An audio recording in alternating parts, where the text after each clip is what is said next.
চুয়াডাঙ্গার জীবননগর উপজেলায় সেনা হেফাজতে পৌর বিএনপির সাধারণ সম্পাদক শামসুজ্জামান ওরফে ডাবলু মারা যাওয়ার ঘটনায় এলাকায় চরম উত্তেজনা ছড়িয়ে পড়েছে।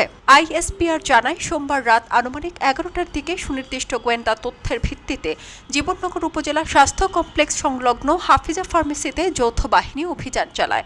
এ সময় অবৈধ অস্ত্র রাখার অভিযোগে ডাবলুকে আটক করা হয়। পরে তার দেয়া তথ্যে ফার্মেসি তল্লাশি করে একটি পিস্তল, একটি ম্যাগাজিন ও 4 রাউন্ড গুলি উদ্ধার করা হয় বলে সেনাবাহিনীর পক্ষ থেকে জানানো হয়।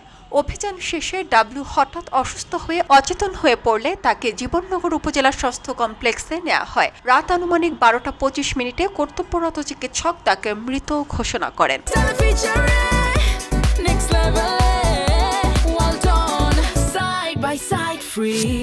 এই মৃত্যুকে অনাকাঙ্ক্ষিত ও দুঃখজনক উল্লেখ করে আইএসপিআর জানিয়েছে, ঘটনার সঠিক কারণ অনুসন্ধানে উচ্চপদস্থ তদন্ত কমিটি গঠন করা হয়েছে।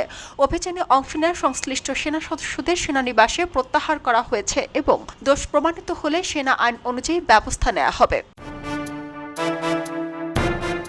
অন্যদিকে নিহতের পরিবার ও বিএনপি নেতারা অভিযোগ করেছেন, এটি স্বাভাবিক মৃত্যু নয়। সেনা হেফাজতে নির্যাতনের ফলেই ডাবলুর মৃত্যু হয়েছে। ডাবলুর মৃত্যুর খবর ছড়িয়ে পড়লে বিএনপি নেতাকর্মী ও স্থানীয় মানুষ জীবননগর উপজেলা স্বাস্থ্য কমপ্লেক্সের সামনে জড়ো হন।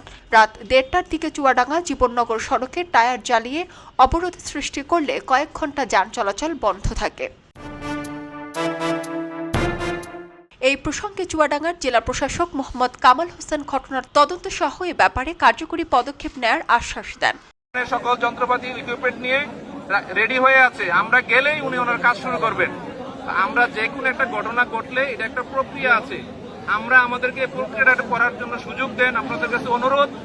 আর আপনাদের যে দাবি, আপনাদের দাবি সম্পূর্ণভাবে পালন করা হবে। আমরা আপনাদের সাথে একমত।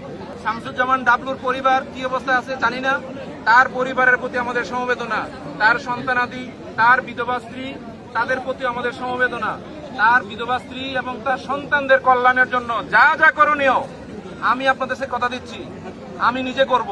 এ সময় চুয়াডাঙ্গা জেলা বিএনপির সভাপতি মাহমুদ হাসান খান বাবু উত্তেজিত জনতাকে শান্ত হয়ে দোষীদের চিহ্নিত করে শাস্তি প্রদানে আইনশৃঙ্খলা বাহিনীতে প্রয়োজনীয় সহযোগিতা করার আহ্বান জানান। ডিসি সাহেব এর আগেও বলেছেন, কেউ যদি আইনের বাইরে কোনো কাজ করে উনি অ্যাকশন নেবেন, এবং এটাও বলেছেন আমি যদি কোনো আইনের বিরুদ্ধে কাজ করি আইনের এগেইনস্টে আমার বিরুদ্ধে ব্যবস্থা নেবেন। বাসের লাঠির ভিডিও ডিসি সাহেব, এসপি সাহেব, নির্বাচন কমিশন সব জায়গায় দিয়ে দেওয়া হয়েছে। আজ দুপুরে ময়নাতদন্তের জন্য মরদেহ চুয়াডাঙ্গা সদর হাসপাতালে পাঠানো হয়। এলাকার পরিস্থিতি নিয়ন্ত্রণে অতিরিক্ত সেনা, পুলিশ ও বিজিবি মোতায়েন করা হয়েছে।